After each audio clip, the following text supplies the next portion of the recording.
মা, আমার ব্যাঙ্ক অ্যাকাউন্টে যে টাকা এসেছে সেটা দিয়ে আমরা তানভীরের পড়াশোনার খরচ আর সানজিদার ভবিষ্যতের জন্য সঞ্চয় করে রেখেছি। বৃদ্ধ প্রত্নতত্ত্ববিদ আমাদের বলেছেন যে এই এলাকায় আরও অনেক ঐতিহাসিক সম্পদ লুকানো থাকতে পারে। তিনি তানভীরকে তার গবেষণা দলে নিয়ে নেওয়ার প্রস্তাব দিয়েছেন। কিন্তু যে জিনিসটা আমাকে সবচেয়ে গর্বিত করে তোলে সেটা হলো তানভীরের বিশ্বস্ততা আর সাহসিকতা। যেভাবে সে আমাকে তার সব পরিকল্পনায় সামিল করেছে সেটা দেখায় যে আমাদের মাঝে ছেলের বন্ধন কত মজবুত। করিম, আমার স্বামী প্রথমে একটু চিন্তিত হয়েছিল যখন শুনেছিল যে আমি আর তানভীর এত বড় একটা প্রজেক্টে জড়িয়ে পড়েছি। কিন্তু যখন সে পুরো ঘটনাটা জানল এবং আমাদের সাফল্য দেখল, তখন সে খুবই খুশি হয়েছে। সানজিদা এখন বলে যে বড় হয়ে সেও প্রত্নতত্ত্ববিদ হবে। আমাদের বাড়িতে এখন নিয়মিত প্রত্নতত্ত্বের বই আর ইতিহাসের আলোচনা হয়। তানভীর আমাকে বলেছে, মা, তুমি না থাকলে এই সাফল্য আমার একার পক্ষে সম্ভব হতো না। যখন আমি তোমাকে ব্যাঙ্ক অ্যাকাউন্টে যুক্ত করেছিলাম তখন আমি জানতাম যে তুমি আমাকে বিশ্বাস করবে। আর আমি বলেছি, বেটা, মা ছেলের মধ্যে যদি বিশ্বাস না থাকে তাহলে আর কী বা থাকে। তুই যখন আমাকে তোর স্ত্রী বলে সম্বোধন করেছিলি তখন আমি বুঝে গিয়েছিলাম যে তুই আমাকে তোর সবচেয়ে বিশ্বস্ত মানুষ হিসেবে দেখিস। এখন আমাদের পরিবারে একটা নতুন উৎসাহ আর স্বপ্ন যুক্ত হয়েছে। তানভীর প্রত্নতত্ত্ব নিয়ে পড়াশোনা করে দেশের ইতিহাস আবিষ্কারে কাজ করতে চায়, আর আমি তার এই স্বপ্ন পূরণে সাহায্য করব। বৃদ্ধ প্রত্নতত্ত্ববিদ আমাদের আরও বলেছেন যে বাংলাদেশের মাটির নিচে অনেক ঐতিহাসিক সম্পদ লুকিয়ে আছে। তিনি একটা বড় প্রজেক্টের কথা বলেছেন যেখানে সারা দেশে অনুসন্ধান চালানো হবে। তানভীর এই প্রজেক্টে অংশ নিতে চায়, আর আমি তার সাথে থাকার জন্য প্রস্তুত। এই অভিজ্ঞতা আমাদের শিখিয়েছে যে পরিবারের মধ্যে বিশ্বাস আর সাহস থাকলে কোনো অসাধ্য সাধন করা সম্ভব। আমার এই গল্প শুনে আপনারা হয়তো ভাবছেন যে এটা কোনো সিনেমার গল্প, কিন্তু আমি আপনাদের আশ্বাস দিচ্ছি যে প্রতিটা কথা সত্য। জীবনে কখনো কখনো এমন অবিশ্বাস্য ঘটনা ঘটে যেটা স্বপ্নে চেয়েও সুন্দর। তানভীর আজকাল বলে, মা, আমাদের পরবর্তী অ্যাডভেঞ্চার কী হবে? আর আমি হেসে বলি, জানি না বেটা, কিন্তু যাই হোক না কেন আমরা একসাথে মোকাবেলা করব। আমাদের পরিবারে এখন প্রতিদিন নতুন স্বপ্ন আর নতুন পরিকল্পনার আলোচনা হয়। করিম, আমার স্বামী, এখন বলে যে আমি আর তানভীর তার জন্য গর্বের বিষয়। সানজিদাও আমাদের দেখে অনুপ্রাণিত হয়েছে।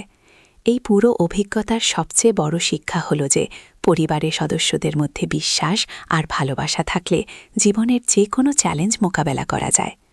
তানভীর যেভাবে আমাকে বিশ্বাস করেছে আর আমি তাকে বিশ্বাস করেছি, সেটাই আমাদের এই সাফল্য এনে দিয়েছে। আজও মাঝে মাঝে মনে হয় যেন একটা স্বপ্নের মধ্যে দিয়ে গেছি, কিন্তু ব্যাঙ্ক অ্যাকাউন্টের টাকা আর বাড়িতে রাখা প্রত্নতাত্ত্বিক বইগুলো দেখলে বুঝি যে সবকিছু বাস্তব। তানভীর এখন একটা ডায়েরি লিখে রাখে যেখানে সে আমাদের সব অ্যাডভেঞ্চারের কথা লিখে রাখে। সে বলে যে একদিন এই ডায়েরি থেকে একটা বই লিখবে। বইয়ের নাম হবে খিমা আর আমি একটি অভিনব অ্যাডভেঞ্চার। আমি তাকে বলেছি, বেটা, তুই যখন সেই বই লিখবি তখন আমাদের এই গল্পটা অনেক মানুষের কাছে পৌঁছে যাবে। তারা বুঝবে যে মা সন্তানের বিশ্বাস কত শক্তিশালী হতে পারে। কি, এই গল্পের শেষে আমি আপনাদের একটা কথা বলতে চাই। জীবনে যখন কোনো সন্তান আপনার কাছে কোনো অস্বাভাবিক প্রস্তাব নিয়ে আসে তখন প্রথমে তাকে বিশ্বাস করার চেষ্টা করুন। হয়তো সেই বিশ্বাসই আপনাদের জীবনে নতুন দিগন্ত খুলে দেবে। আর তানভীর, সে এখন বিশ্ববিদ্যালয়ের প্রত্নতত্ত্বের ছাত্র। আমি তার প্রতিটা পদক্ষেপে তার পাশে আছি। আমাদের এই অংশীদারিত্ব জীবনভর চলবে। এই গল্পটি শুনে যদি আপনাদের চোখে পানি এসে থাকে তাহলে বুঝবেন যে পারিবারিক বন্ধন কত মধুর হতে পারে। আর যদি এই গল্প আপনাদের নিজের সন্তানদের সাথে আরও ভালো সম্পর্ক গড়তে অনুপ্রাণিত করে তাহলে আমার এই গল্প বলার সার্থকতা। তানভীরের সাথে আমার এই রোমাঞ্চকর যাত্রা এখনও শেষ হয়নি। আগামীতে আরও অনেক রহস্য আর অ্যাডভেঞ্চার আমাদের জন্য অপেক্ষা করে আছে। আর আমি জানি, যাই হোক না কেন আমরা একসাথে সব মোকাবেলা করব। এই গল্পটি শেষ করার আগে আমি আপনাদের ধন্যবাদ জানাই যে আপনারা আমার এই অভিজ্ঞতা ধৈর্য ধরে শুনেছেন। যদি এই গল্প আপনাদের ভালো লেগে থাকে তাহলে অন্যদের সাথেও শেয়ার করবেন। আর হ্যাঁ, তানভীরের ব্যাংক অ্যাকাউন্টে আমার নাম এখনও জয়েন্ট হোল্ডার হিসেবে আছে, কারণ আমাদের বিশ্বাসের বন্ধন কখনো দুর্বল হবে না। তোমার নাম জয়েন্ট হোল্ডার হিসেবে যুক্ত করেছি কি? কি করেছিস? আমি চমকে উঠলাম। ছেলে ব্যাংকের একটা কাগজ আমার হাতে দিল। মা, আমার সব টাকার ওপর এখন তোমার অধিকার আছে। আমি কাগজটা দেখলাম, সত্যি আমার নাম জয়েন্ট অ্যাকাউন্ট হোল্ডার হিসেবে লেখা। এটা কেন করলি? আমি জিজ্ঞেস করলাম। সে আমার পাশে বসল, কারণ স্বামী স্ত্রীর মধ্যে কোনো লুকোঝাপা থাকে না। আমি চাই আমার সব কিছু তোমার সাথে শেয়ার করতে। আমি অবাক হয়ে তাকালাম। তুই আবার স্বামী স্ত্রী বলছিস কেন? সে আমার হাত ধরল। কারণ আমি তোমাকে আমার স্ত্রী হিসেবে দেখি। মা, আমার কোনো গোপনীয়তা নেই তোমার কাছে। আমার সব টাকা, সব সম্পত্তি তোমার। আমি বললাম, এটা ঠিক না। আমি তোর মা গো। মা হয়েও তুমি আমার সবচেয়ে বিশ্বস্ত মানুষ, আর আমি চাই তুমি আমার স্ত্রী হয়ে এই বিশ্বাসকে আরও গভীর করো। সে ব্যাংক স্টেটমেন্ট বের করল। দেখো, এখন তুমি চাইলে আমার সব টাকা তুলে নিতে পারবে। কি? আমি অবাক হয়ে দেখলাম, সত্যি আমার সিয়ের অধিকার আছে। এত বিশ্বাস কেন? আমি জিজ্ঞেস করলাম। সে আমার কপালে একটা চুমু দিয়ে বলল, কারণ আমি তোমাকে ভালোবাসি। বিয়ে করো আমাকে, আমরা একসাথে এই টাকা দিয়ে নতুন জীবন শুরু করি। কি? ব্যাংকের কাগজটা আমার হাতে কাঁপছিল। এই গল্পটি সম্পূর্ণ শুনলে আপনাদের পানি অটোমেটিক বের হয়ে যাবে। সো যত দ্রুত সম্ভব হাতের কাছে টিস্যু নিয়ে বসে পড়ো। বিছানার চাদর যেন নষ্ট না হয় সেটা সম্পূর্ণ খেয়াল রাখার অনুরোধ জানিয়ে গল্পটি এখন শুরু করব। তার আগে সর্বশেষ অনুরোধ, দয়া করে এমন পানি বের করার গল্প নিয়মিত শুনতে আমাদের চ্যানেলটি সকলেই সাবস্ক্রাইব করুন। ধন্যবাদ। হ্যালো বন্ধুরা, আমার নাম মৌসুমী খান। আমার বয়স ৩৯ বছর। আমার স্বামীর নাম করিম খান, বয়স ৫২ বছর। আমাদের ২ সন্তান, তানভীর আর সানজিদা। তানভীর ২১ বছর বয়সে বিশ্ববিদ্যালয়ে পড়ে, সানজিদা ১৪ বছর বয়সী মাধ্যমিক স্কুলে পড়ে। আজ যে ঘটনাটা বলতে যাচ্ছি সেটা আমার জীবনের সবচেয়ে রোমাঞ্চকর অভিজ্ঞতা। তানভীর যেভাবে আমার সাথে ব্যাংকের কথা বলেছিল, প্রথমে মনে হয়েছিল সে হয়তো কোনো বিপদে পড়েছে, কিন্তু আসল সত্যিটা জানার পরে আমার চোখ ছানা বড়া হয়ে গেল। ২ সপ্তাহ আগে তানভীর বাড়িতে এলো, খুব গুরুগম্ভীর মুখে। সে আমার হাতে একটা ব্যাংকের কাগজ দিয়ে বলল যে সে আমার নাম তার অ্যাকাউন্টে জয়েন্ট হোল্ডার হিসেবে যুক্ত করেছে। এই কথা শুনে আমার তো মাথা ঘুরে গেল। ব্যাপারটা কি? কেন সে এমনটা করল? তানভীর বলল, মা, আমার একটা গোপন প্রজেক্ট আছে। এটা খুবই গুরুত্বপূর্ণ আর রহস্যময়। আমি তোমাকে এর অংশীদার করতে চাই। আমি জিজ্ঞেস করলাম, কি ধরনের প্রজেক্ট? সে রহস্যময় হেসে বলল, এটা বলার সময় এখনো হয়নি, তবে আমি তোমাকে বিশ্বাস করি, তাই তোমার নাম যুক্ত করেছি। পরের দিন সকালে তানভীর আমাকে বলল, মা, আজ আমার সাথে একটা জায়গায় যেতে হবে, খুব গুরুত্বপূর্ণ। আমি বললাম, কোথায়? সে বলল, পুরানো ঢাকার একটা বাড়িতে, সেখানে একটা মিটিং আছে। আমি তানভীরের সাথে রিকশায় করে পুরানো ঢাকার দিকে রওনা দিলাম। জায়গাটা ছিল শাখারি বাজার এলাকার একটা পুরানো বাড়ি। বাড়িটা দেখতে খুবই রহস্যময়। ৩ তলা উঁচু, দেয়ালগুলো পুরানো ইটের তৈরি। সামনে একটা বড় লোহার গেট। বাড়ির ভিতরে ঢুকে দেখলাম অনেক লোকজন বসে আছে, সবাই খুব গুরুত্বপূর্ণ মুখে। তানভীর আমাকে একটা চেয়ারে বসিয়ে দিয়ে বলল, মা, এখানে সবাই একটা বিশেষ প্রজেক্টের সাথে জড়িত। একজন বৃদ্ধ লোক উঠে দাঁড়িয়ে বললেন, আমরা সবাই এখানে একটা ঐতিহাসিক খাজানার সন্ধানে এসেছি। এই বাড়ির নিচে ৩০০ বছরের পুরানো একটা গুপ্তধন লুকানো আছে। আমার চোখ তো ছানাবড়া।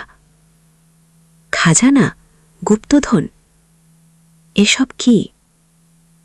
তানভীর আমার পাশে বসে বলল, মা, আমি গত 6 মাস ধরে এই প্রজেক্টে কাজ করছি। আমার কলেজের ইতিহাস বিভাগের এক স্যার আমাকে এই প্রজেক্টে নিয়ে এসেছেন।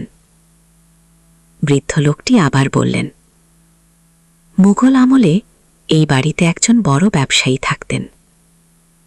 তিনি মারা যাবার আগে তার সমস্ত সোনা রূপা আর জহরাত এই বাড়ির নিচে লুকিয়ে রেখে যান। আমাদের কাছে একটা পুরানো মানচিত্র আছে, যেটাই গুপ্তধনের অবস্থান দেখানো আছে। তিনি একটা হলুদ রঙের পুরানো কাগজ বের করলেন। কাগজটায় নানা ধরনের চিহ্ন আর লাইন আঁকা। তানভীর বলল, মা, এই মানচিত্র অনুযায়ী গুপ্তধনটা এই বাড়ির পেছনের দিকে মাটির নিচে 10 ফুট গভীরতায় লুকানো আছে কি? আমি জিজ্ঞেস করলাম, তাহলে তোমার ব্যাঙ্ক অ্যাকাউন্টের সাথে এর সম্পর্ক কি? তানভীর বলল, মা, এই খোঁজাখুঁজির জন্য আমাদের টাকার দরকার। যন্ত্রপাতি কেনা, মানুষ ভাড়া করা, এসব করতে হবে। আমি আমার সঞ্চিত টাকা দিয়েছি, কিন্তু আরও টাকার দরকার। ও, বৃদ্ধ লোকটি বললেন, আমাদের একটা নিয়ম আছে। যারা এই প্রজেক্টে টাকা বিনিয়োগ করবে, গুপ্তধন পাওয়া গেলে সেই অনুপাতে তারা ভাগ পাবে। তানভীর বলল, মা, তুমি যদি রাজি থাকো তাহলে আমরা আমাদের অ্যাকাউন্ট থেকে আরও কিছু টাকা দিতে পারি। আমার মাথা ছিমছিম করছিল, এটা কি সত্যি নাকি কোনো ফাঁদ? কিন্তু তানভীরের চোখে মুখে এত আন্তরিকতা যে আমি না করতে পারলাম না। পরের দিন আমরা খোঁড়াখুড়ি শুরু করলাম। বাড়ির মালিকও আমাদের সাথে আছেন। তিনি বললেন যে গুপ্তধন পাওয়া গেলে তিনিও ভাগ পাবেন। প্রায় 15-20 জন লোক মিলে কাজ শুরু করলাম। প্রথম দিন খুঁটে তেমন কিছু পেলাম না, শুধু কিছু পুরানো ইটের টুকরো আর মাটি। দ্বিতীয় দিনও তেমনি। কিন্তু তৃতীয় দিন হঠাৎ করে কিছু একটা পেলাম। মাটির নিচ থেকে একটা লোহার বাক্স বের করলাম। বাক্সটা খুবই পুরানো আর ভারী। সবাই উত্তেজিত হয়ে গেল। বৃদ্ধ লোকটি খুবই যত্ন করে বাক্সটা খুলতে চেষ্টা করছিলেন।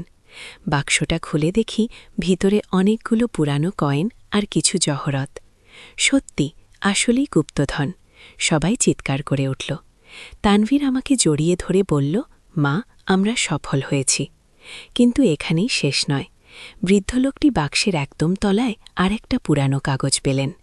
সেটা পড়ে তিনি বললেন, এখানে লেখা আছে যে এটা আসল গুপ্তধনের শুধু একটা অংশ। আসল বড় গুপ্তধনটা আছে অন্য জায়গায়। নতুন কাগজটায় লেখা ছিল যে আসল বড় গুপ্তধনটা লুকানো আছে রমনা এলাকার একটা পুরানো মসজিদের নিচে। সেখানে নাকি সোনার মোহর, হীরার গহনা আর অনেক মূল্যবান জিনিস আছে। আমরা সবাই সিদ্ধান্ত নিলাম যে পরবর্তী অভিযান হবে সেই মসজিদে। কিন্তু এবার আরও বেশি সাবধানতা দরকার, কারণ মসজিদে খোঁড়াখুড়ি করা একটু জটিল ব্যাপার। তানভীর বলল, মা, এবার আমাদের আরও টাকার দরকার হবে। মসজিদের ইমাম সাহেবের অনুমতি নিতে হবে, আরও আধুনিক যন্ত্রপাতি লাগবে। গো, আমি চিন্তায় পড়ে গেলাম। এত বড় একটা প্রজেক্টে জড়িয়ে পড়েছি, কিন্তু প্রথম দিনেই যখন সত্যিকারের কিছু পেয়েছি তখন মনে হচ্ছে হয়তো আসলেই বড় কিছু পাওয়া যেতে পারে। পরের সপ্তাহে আমরা মসজিদের ইমাম সাহেবের সাথে কথা বললাম। উনি বললেন যে মসজিদের ইতিহাস নিয়ে তিনি অবগত আছেন। সত্যিই নাকি মোগল আমলে এখানে একজন ধনী ব্যবসায়ীর বাড়ি ছিল। পরে সেই জায়গায় মসজিদ তৈরি হয়েছে। ইমাম সাহেব বললেন, আপনারা যদি মসজিদের কোনো ক্ষতি না করেন আর যা পাবেন তার একটা অংশ মসজিদের উন্নতির জন্য দেন, তাহলে আমার কোনো আপত্তি নেই। খোঁজাখুঁজির কাজ শুরু করলাম খুব সাবধানে। মসজিদের পেছনের দিকে একটা ছোট জায়গায় খোঁড়া শুরু করলাম। প্রথম দুদিন কিছুই পেলাম না। তৃতীয় দিন হঠাৎ করে স্পেডের আঘাতে একটা শক্ত কিছু শব্দ পেলাম। আরও সাবধানে খুঁটে দেখি একটা বড় পাথরের তৈরি বাক্স। এটা আগেরটার চেয়ে অনেক বড় আর ভারী। সবাই মিলে সেটা তুলতে হলো। বাক্সটা খুলে দেখি আসলেই সোনার মোহর আর অনেক জহরত। এত সুন্দর আর চকচকে, আমার জীবনে এত দামি জিনিস কখনো দেখিনি। তানভীর আমার হাত ধরে বলল, মা, এবার আমরা সত্যিই ধনী হয়ে গেছি। বৃদ্ধ লোকটি জিনিসগুলো গুনে দেখলেন যে এর বাজার দাম অন্তত 50 লাখ টাকার মতো হবে। আমার মাথা ঘুরে যাওয়ার অবস্থা, এত টাকা! কিন্তু সবচেয়ে বড় চমক অপেক্ষা করছিল আরও। বাক্সের তলায় আর একটা কাগজ পাওয়া গেল। সেখানে লেখা ছিল 3টে আলাদা জায়গার ঠিকানা, যেখানে আরও গুপ্তধন লুকানো আছে। একটা জায়গা ছিল লালবাগ এলাকায়, একটা ধানমন্ডিতে আর একটা ওয়ারি এলাকায়। প্রতিটা জায়গায় নাকি আলাদা ধরনের সম্পদ লুকানো আছে। আমরা সবাই সিদ্ধান্ত নিলাম যে এবার আরও বড় দল গঠন করে এই 3টে জায়গায় একসাথে অভিযান চালাব। তানভীর বলল, মা, এবার আমাদের অনেক বেশি টাকার দরকার হবে, আরও লোকজন ভাড়া করতে হবে, যন্ত্রপাতি কিনতে হবে। আমি এতক্ষণে বুঝলাম যে এটা কোনো সাধারণ ব্যাপার নয়, এটা একটা বিশাল প্রজেক্ট। তানভীর আমাকে যেভাবে এর সাথে জড়িয়েছে সেটা আসলে কত বড় একটা সুযোগ। পরের দিন আমরা লালবাগের দিকে রওনা দিলাম। সেখানে একটা পুরানো বাগানবাড়ির মধ্যে খোঁজাখুঁজি করার কথা। জায়গাটা খুঁজে পেতে বেশ কষ্ট হলো, কিন্তু শেষ পর্যন্ত পেয়ে গেলাম। লালবাগের সেই জায়গায় খুঁজে আমরা একটা তামার তৈরি বড় পাত্র পেলাম। সেটার ভিতরে ছিল অনেক রূপার গহনা আর প্রাচীন কয়েন। দেখে মনে হচ্ছিল যেন কোনো রাজকুমারীর গহনার বাক্স। ধানমন্ডির জায়গাটায় গিয়ে দেখি সেটা একটা পুরানো পুকুরের পাড়ে। মানচিত্র অনুযায়ী পুকুরের পাড়ের একটা নির্দিষ্ট জায়গায় খুঁড়তে হবে। সেখানে পেলাম একটা মাটির কলসি ভর্তি সোনার অলংকার। ওয়ারি এলাকার জায়গাটা ছিল একটা পুরানো মন্দিরের পেছনে। সেখানে খুঁটে পেলাম সবচেয়ে বড় চমক, একটা লোহার সিন্দুক ভর্তি মুক্তা আর হীরার গহনা। এত সুন্দর আর দামি জিনিস যে দেখতেই থাকি। এতদিনে আমাদের সংগ্রহ হয়ে গেছে কয়েক কোটি টাকার মতো সম্পদ। বৃদ্ধ লোকটি হিসেব করে দেখলেন যে প্রতিটা বিনিয়োগকারী তাদের বিনিয়োগের 10 গুণ ফেরত পাবে। তানভীর আমাকে বলল, মা, দেখো কি অদ্ভুত ব্যাপার, তুমি আমাকে বিশ্বাস করেছিলে বলেই আজ আমরা এত বড় সাফল্য পেয়েছি। তোমার ব্যাঙ্ক অ্যাকাউন্টে যে টাকা দিয়েছিলাম সেটা এখন কয়েক কোটি টাকা হয়ে গেছে, কিন্তু আসল চমকটা তখনও বাকি ছিল। সব গুপ্তধন পাওয়ার পরে বৃদ্ধ লোকটি আমাদের একটা অদ্ভুত কথা বললেন। তিনি বললেন, আসলে এই পুরো প্রজেক্টটা ছিল একটা পরীক্ষা গো। আমরা সবাই চমকে গেলাম। পরীক্ষা মানে? তিনি বললেন, আমি একজন প্রত্নতত্ত্ববিদ। গত 10 বছর ধরে আমি এই এলাকার ইতিহাস নিয়ে গবেষণা করছি। আমি জানতাম যে এখানে সত্যিই গুপ্তধন আছে, কিন্তু আমি একা এই কাজ করতে পারতাম না। তাই আমি এমন কিছু লোক খুঁজছিলাম যারা সাহসী আর বিশ্বস্ত।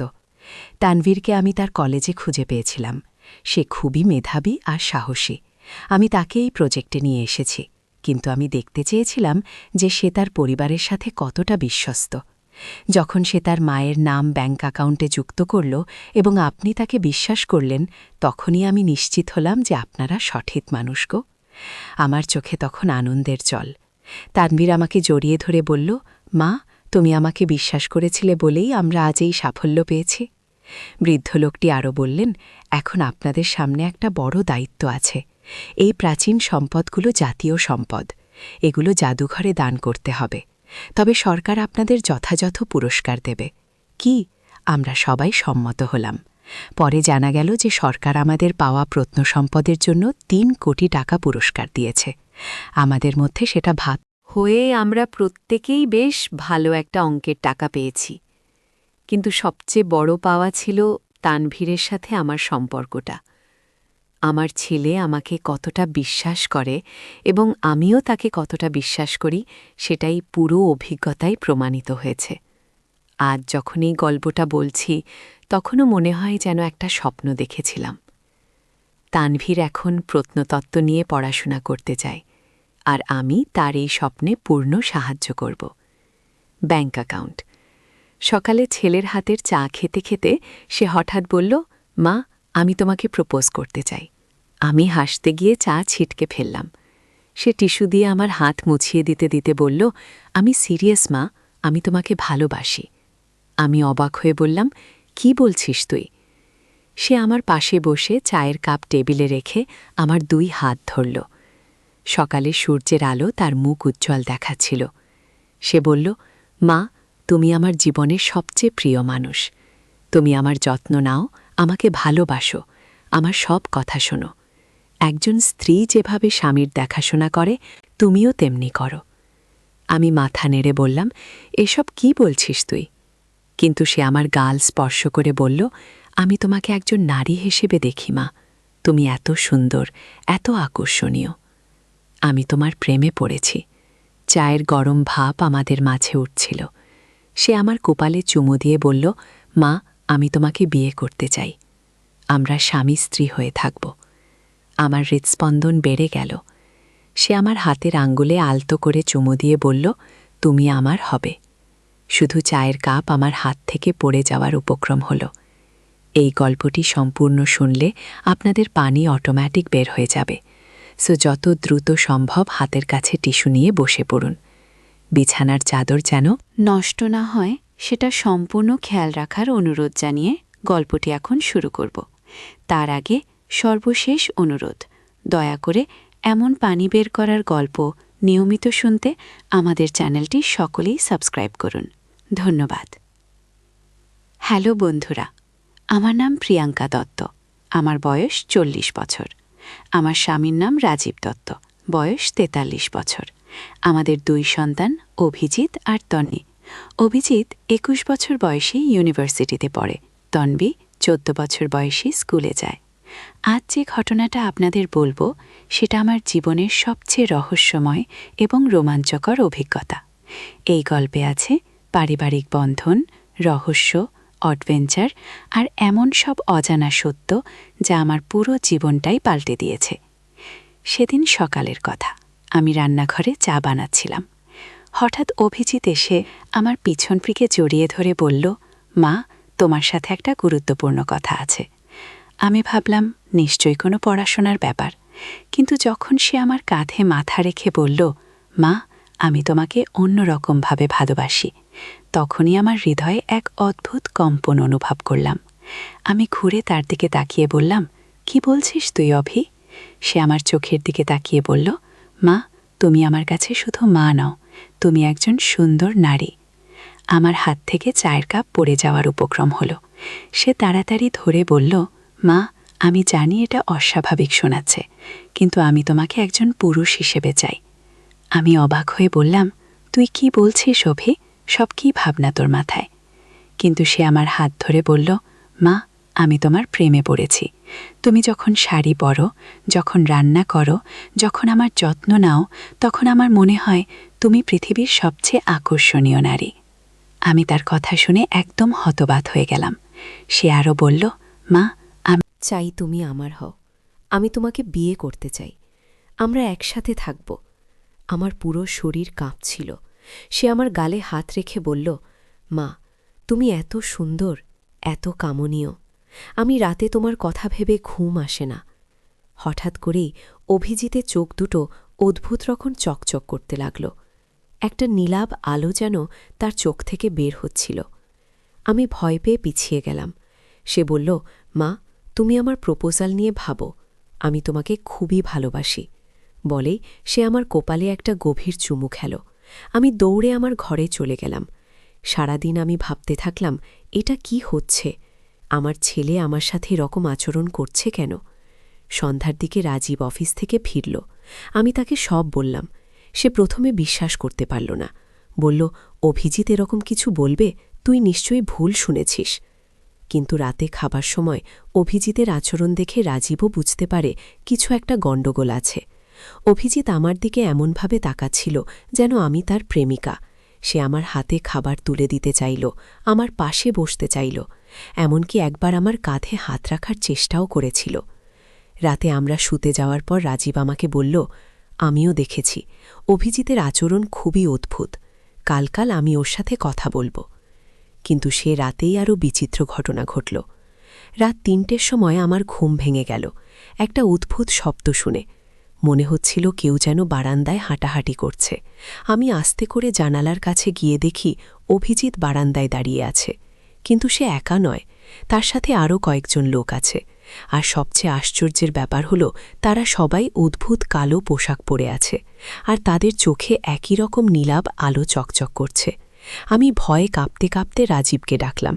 সে জেগে উঠে জানালা দিয়ে দেখল, কিন্তু ততক্ষণে সেখানে কেউ নেই। রাজীব বলল, তুই নিশ্চয়ই স্বপ্ন দেখেছিস। কিন্তু আমি জানতাম এটা কোনো স্বপ্ন নয়। পরের দিন সকালে অভিজিতের আচরণ আরও অদ্ভুত হয়ে গেল। সে আমাকে প্রিয়া বলে ডাকতে শুরু করল। যখন আমি তাকে জিজ্ঞেস করলাম কেন সে আমাকে এভাবে ডাকছে, তখন সে বলল, কারণ তুমি আমার প্রিয়তমা। আমরা শীঘ্রই বিবাহ বন্ধনে আবদ্ধ হব। আমি রাজীবকে ডেকে বললাম, শোনো তো, অভিজিৎ কি বলছে? রাজীব এসে অভিজিৎকে বলল, কি ব্যাপার অভি, তুই তোর মায়ের সাথে এরকম আচরণ করছিস কেন? অভিজিৎ তার বাবার দিকে তাকিয়ে বলল, বাবা, তুমি আমার পথে বাধা হয়ে দাঁড়িও না, প্রিয়া আমার হবে। রাজীব রেগে গিয়ে বলল, এসব কি বলছিস তুই? উনি তোর মা। কিন্তু অভিজিৎ হেসে বলল, মা, সে আমার ভবিষ্যৎ স্ত্রী, আর তুমি একটা বাধা মাত্র। হঠাৎ করেই অভিজিতের চোখ থেকে আগের চেয়েও উজ্জ্বল নীল আলো বের হতে লাগল। রাজীব পিছিয়ে গিয়ে আমার হাত ধরে বলল, চল, এখানে থেকে যেতে হবে। আমরা তাড়াতাড়ি ঘর থেকে বের হয়ে এলাম। আমরা আমাদের প্রতিবেশী শর্মা কাকুর বাড়িতে গেলাম। তাকে সব খুলে বললাম। শর্মা কাকু খুবই বুদ্ধিমান এবং অভিজ্ঞ মানুষ। তিনি আমাদের কথা শুনে বললেন, এটা কোনো সাধারণ ব্যাপার নয়।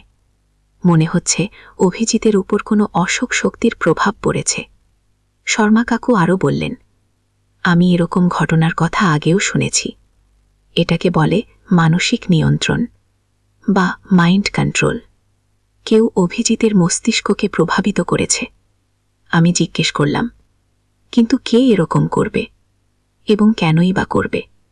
শর্মা কাকু গভীর চিন্তায় পড়ে গেলেন। তারপর বললেন, প্রিয়াঙ্কা, তোমার পরিবার সম্পর্কে আমি কিছু জানতে চাই। তোমার বা রাজীবের পূর্বপুরুষদের মধ্যে কেউ কি কোনো বিশেষ ক্ষমতার অধিকারী ছিলেন?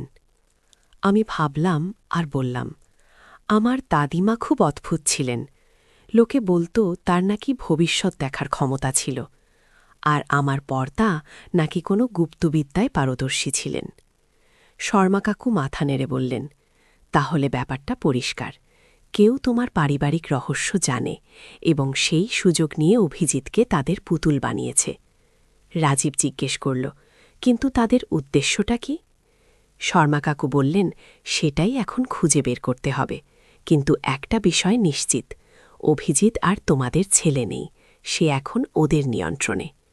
আমার চোখে পানি এসে গেল। আমি বললাম, আমার ছেলেকে আমি ফিরে পেতে চাই। শর্মা কাকু আশ্বস্ত করে বললেন, অবশ্যই পাবে, কিন্তু তার জন্য আমাদের কিছু বিশেষ ব্যবস্থা নিতে হবে। সেই রাতে আমরা শর্মা কাকুর বাড়িতেই রইলাম, কিন্তু রাত ৩টের সময় আবার সেই অদ্ভুত ঘটনা ঘটল। জানালার বাইরে অভিজিতের কণ্ঠস্বর শোনা গেল, প্রিয়া, প্রিয়া, আমি তোমার জন্য অপেক্ষা করছি, তুমি কোথায় লুকিয়ে আছো? শর্মা কাকু আমাদের শান্ত থাকতে বলে জানালার পর্দা সরিয়ে বাইরে তাকালেন। দেখলেন অভিজিৎ একা দাঁড়িয়ে আছে, কিন্তু তার চারপাশে কয়েকটা ছায়ামূর্তি ভাসছে। শর্মা কাকু আমাদের ফিসফিস করে বললেন, ওগুলো আত্মা। অভিজিতের শরীরে এক বা একাধিক আত্মা প্রবেশ করেছে। পরের দিন সকালে শর্মা কাকু আমাদের বললেন, আমাদের একজন তান্ত্রিকের সাহায্য নিতে হবে। আমি একজনকে চিনি, সে এই ধরনের সমস্যার সমাধান করতে পারে। আমরা সেই তান্ত্রিকের কাছে গেলাম। তার নাম বিশ্বনাথ বাবাজি। বিশ্বনাথ বাবাজি আমাদের কথা শুনে বললেন, এটা খুবই জটিল একটা কেস।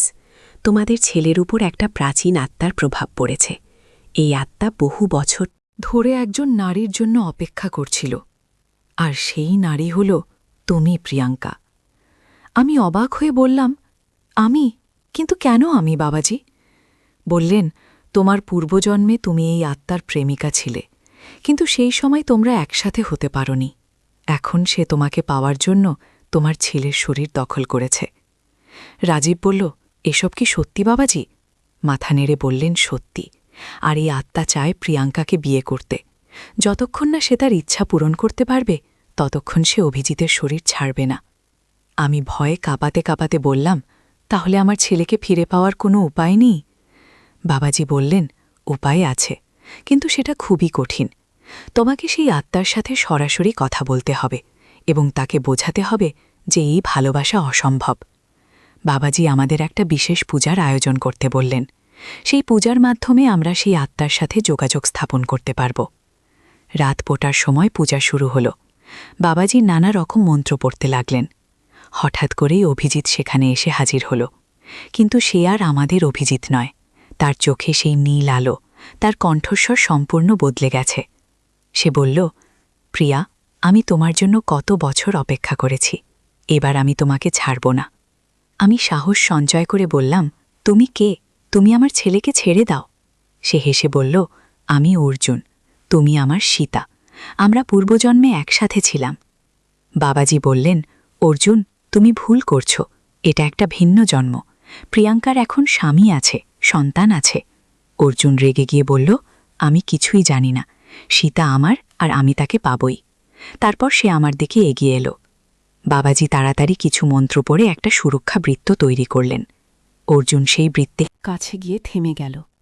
আমি সাহস করে অর্জুনকে বললাম, অর্জুন, আমি জানি তুমি আমাকে ভালোবাসো, কিন্তু এভাবে আমার ছেলের শরীর দখল করে তুমি ভুল করছ। যদি সত্যিই আমাকে ভালোবাসো তাহলে আমার ছেলেকে ছেড়ে দাও। অর্জুন কিছুক্ষণ চুপ করে রইল, তারপর বলল, কিন্তু সীতা, আমি তো তোমাকে ছাড়া বাঁচতে পারি না। এত বছর তোমার অপেক্ষায় আছি। আমি বললাম, আমি এখন অন্য কারোর স্ত্রী, অন্য কারোর মা। তুমি যদি আমাকে সত্যিই ভালোবাসো তাহলে আমার খুশির কথা চিন্তা করো। হঠাৎ অর্জুনের কণ্ঠস্বর আরও নরম হয়ে গেল। সে বলল, সীতা, তুমি কি সত্যিই খুশি? তোমার স্বামী কি তোমাকে আমার মতো ভালোবাসে? আমি রাজীবের দিকে তাকিয়ে বললাম, হ্যাঁ, সে আমাকে খুব ভালোবাসে, আর আমার দুটো সন্তানও আছে। তারা আমাকে খুব প্রয়োজন। অর্জুন দীর্ঘশ্বাস ফেলে বলল, তাহলে তাহলে আমি কি করব সীতা? আমি তোমা ছাড়া কোথায় যাব? আমি বললাম, তুমি মুক্তি খোঁজো অর্জুন। এই পৃথিবীতে আটকে না থেকে পরবর্তী জন্মের জন্য প্রস্তুতি নাও। হয়তো সেখানে তুমি তোমার সত্যিকারের সঙ্গিনী পাবে। বাবাজি এই সময় আরও কিছু মন্ত্র পড়লেন। অর্জুন কিছুক্ষণ নীরব থাকার পর বলল, সীতা, তুমি যদি খুশি থাকো তাহলে আমিও খুশি। আমি তোমার ছেলেকে ছেড়ে দিচ্ছি, কিন্তু একটা শেষ উপহার নাও। বলেই অভিজিতের শরীর থেকে একটা উজ্জ্বল আলো বের হয়ে আমার দিকে এসে স্পর্শ করল। সেই মুহূর্তে আমি অনুভব করলাম আমার মনের মধ্যে কিছু অদ্ভুত স্মৃতি আসছে। দেখতে পেলাম একটা প্রাচীন রাজপ্রাসাদ। সেখানে আমি রাজকুমারী সীতা আর অর্জুন একজন যোদ্ধা। আমি দেখলাম কিভাবে আমরা একে অপরকে ভালোবেসেছিলাম, কিন্তু যুদ্ধের কারণে আলাদা হয়ে গিয়েছিলাম। অর্জুন যুদ্ধে মারা গিয়েছিল, আর আমি আমার পিতার চাপে অন্য কারোর সাথে বিয়ে হয়েছিল, কিন্তু আমি সুখী হতে পারিনি। আমার মৃত্যুর পর অর্জুনের আত্মা আমার জন্য অপেক্ষা করতে থাকে। এই সব স্মৃতি দেখার পর অর্জুন বলল, সীতা, এবার আমি বুঝতে পারছি আমাদের ভালোবাসা অতীতে ছিল, এখন তুমি অন্য জীবন শুরু করেছ। আমি তোমার খুশি নষ্ট করতে চাই না। বলেই সে আমার কপালে একটা আশীর্বাদের স্পর্শ দিল। হঠাৎ অভিজিতের শরীর থেকে একটা সাদা আলো বের হয়ে উপরের দিকে চলে গেল। অভিজিৎ মাটিতে পড়ে গেল। আমরা তাড়াতাড়ি তার কাছে গেলাম। কিছুক্ষণ পর তার চোখ খুলল। সে আমাদের দেখে বলল, মা, বাবা, আমি কোথায়? আমার কি হয়েছিল?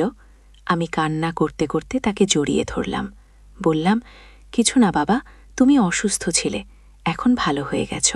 অভিজিৎ বলল, মা, আমি খুব অদ্ভুত স্বপ্ন দেখেছি, মনে হচ্ছিল আমি অন্য কেউ হয়ে গিয়েছি।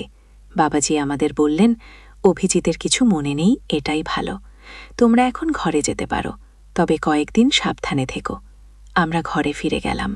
অভিজিৎ আবার আমাদের আগের অভিজিৎ হয়ে গেল। সে আমাকে মা বলে ডাকে, স্বাভাবিক আচরণ করে, কিন্তু আমার মনে অর্জুনের দেওয়া সেই স্মৃতিগুলো রয়ে গেল।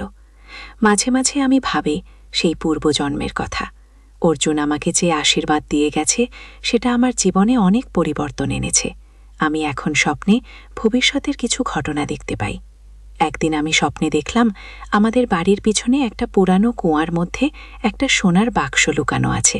সকালে উঠে আমি রাজীবকে বললাম। সে প্রথমে বিশ্বাস করল না, কিন্তু আমার জোরজড়িতে সেখানে খোঁড়াখুড়ি করল, আর সত্যিই একটা পুরানো সোনার বাক্স পাওয়া গেল। সেই বাক্সে ছিল আমার পোর্তার লেখা একটা ডায়েরি। সেখানে অনেক গুপ্তবিদ্যার কথা লেখা ছিল, আর ছিল একটা পুরানো মানচিত্র। সেই মানচিত্রে দেখানো ছিল একটা গুপ্ত ধনের সন্ধান। রাজীব আর আমি সিদ্ধান্ত নিলাম সেই ধনের খোঁজে যাব আমরা। অভিজিৎ আর তন্বীকে নিয়ে একটা পারিবারিক অ্যাডভেঞ্চারে বের হলাম। মানচিত্র অনুযায়ী আমাদের যেতে হবে সুন্দরবনের গভীরে একটা রহস্যময় দ্বীপে।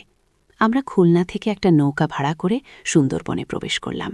নৌকার মাঝি করিম চাচা আমাদের বললেন, আপনারা যে দ্বীপের কথা বলছেন সেটা খুব বিপজ্জনক জায়গা। সেখানে নানা রকম অদ্ভুত ঘটনা ঘটে। কিন্তু আমরা আমাদের সিদ্ধান্তে অটল রইলাম। 3 দিনের যাত্রার পর আমরা সেই রহস্যময় দ্বীপে পৌঁছালাম।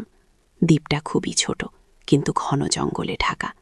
মানচিত্র অনুযায়ী থনটা লুকানো আছে দ্বীপের কেন্দ্রস্থলে একটা পুরানো মন্দিরে। জঙ্গলের মধ্য দিয়ে হাঁটতে হাঁটতে আমরা পৌঁছালাম সেই মন্দিরে। এটা একটা প্রাচীন কালী মন্দির, কিন্তু অনেক বছর ধরে পরিত্যক্ত। মন্দিরের ভিতরে ঢুকতেই একটা অদ্ভুত ঠান্ডা অনুভব করলাম। মানচিত্র অনুযায়ী থনটা লুকানো আছে কালী মূর্তির পিছনে। আমরা সেখানে খোঁড়াখুড়ি শুরু করলাম। কিছুক্ষণ পর একটা বড় পাথরের নিচে একটা গুপ্তকক্ষের সন্ধান পেলাম। সেই গুপ্তকক্ষে নেমে গিয়ে আমরা দেখলাম সেখানে অনেক প্রাচীন মূর্তি, স্বর্ণালঙ্কার আর দুর্মূল্য পাথর রয়েছে। কিন্তু সবচেয়ে আশ্চর্যের বিষয় হল সেখানে একটা জীবন্ত সাপ পাহারা দিচ্ছিল। সাপটা খুবই বড় আর তার চোখে একরকম গানের আলো। সে আমাদের দেখে বলল, তোমরা কারা? এখানে কিভাবে এলে? আমি অবাক হয়ে বললাম, তুমি কথা বলতে পারো? সাপটা বলল, আমি এই ধনের অভিভাবক। আমার নাম বাসুকি। বাসুকি আমাদের জিজ্ঞেস করল, তোমাদের এখানে আসার উদ্দেশ্য কি? আমি সবভাবে বললাম, আমরা এই ধরনের খোঁজে এসেছি। এটা আমার পূর্বপুরুষের রেখে যাওয়া। বাসুকি বলল, তাহলে তোমাকে একটা পরীক্ষা দিতে হবে। বাসুকি আমাদের 3টে ধাঁধা দিল। প্রথম ধাঁধা ছিল গণিতের, যেটা অভিজিৎ সমাধান করল। দ্বিতীয় ধাঁধা ছিল ইতিহাস সম্পর্কে, যেটা রাজীব সমাধান করল। আর তৃতীয় ধাঁধা ছিল হৃদয় সম্পর্কে, যেটা আমি সমাধান করলাম। 3টে ধাঁধার সমাধানের পর বাসুকি খুশি হয়ে বলল, তোমরা সত্যিই যোগ্য। এই ধন তোমাদের। কিন্তু মনে রেখো, এই ধন শুধু ভালো কাজে ব্যবহার করবে। আমরা প্রতিশ্রুতি দিলাম। সেই ধন নিয়ে আমরা বাড়ি ফিরলাম। সেই অর্থ দিয়ে আমরা একটা দাতব্য হাসপাতাল তৈরি করলাম, আর তানভীর পড়াশোনার জন্য একটা স্কুলও প্রতিষ্ঠা করলাম। অভিজিৎ এখন একজন ইঞ্জিনিয়ার হয়েছে, আর তানভী ডাক্তার হওয়ার স্বপ্ন দেখে। কিন্তু আমাদের অ্যাডভেঞ্চার এখানেই শেষ নয়। অর্জুনের দেওয়া সেই আশীর্বাদের কারণে আমি আরও অনেক রহস্যময় ঘটনার সম্মুখীন হয়েছি। একবার আমি স্বপ্নে দেখেছিলাম আমাদের পাড়ার হারিয়ে যাওয়া একটা বাচ্চা কোথায় আছে। সেই স্বপ্ন অনুযায়ী খোঁজ করে আমরা বাচ্চাটিকে উদ্ধার করেছিলাম। আরেকবার আমি স্বপ্নে দেখেছিলাম একটা বন্যার কথা। সেই স্বপ্ন দেখে আমরা আগে থেকেই সতর্ক হয়ে গিয়েছিলাম। যখন সত্যিই বন্যা এলো, আমরা সবাই নিরাপদ জায়গায় চলে গিয়েছিলাম। আমার এই বিশেষ ক্ষমতার কথা এলাকার মানুষ জানতে পেরে যায়। তারা বিভিন্ন সমস্যা নিয়ে আমার কাছে আসে। আমি যতটুকু পারি সবাইকে সাহায্য করার চেষ্টা করি। রাজীবও আমার এই কাজে সহযোগিতা করে। একদিন এক বয়স্ক মহিলা আমার কাছে এসে বললেন, বৌমা, আমার নাতি গত সপ্তাহে নিখোঁজ হয়েছে। পুলিশও আইলে আমার মতো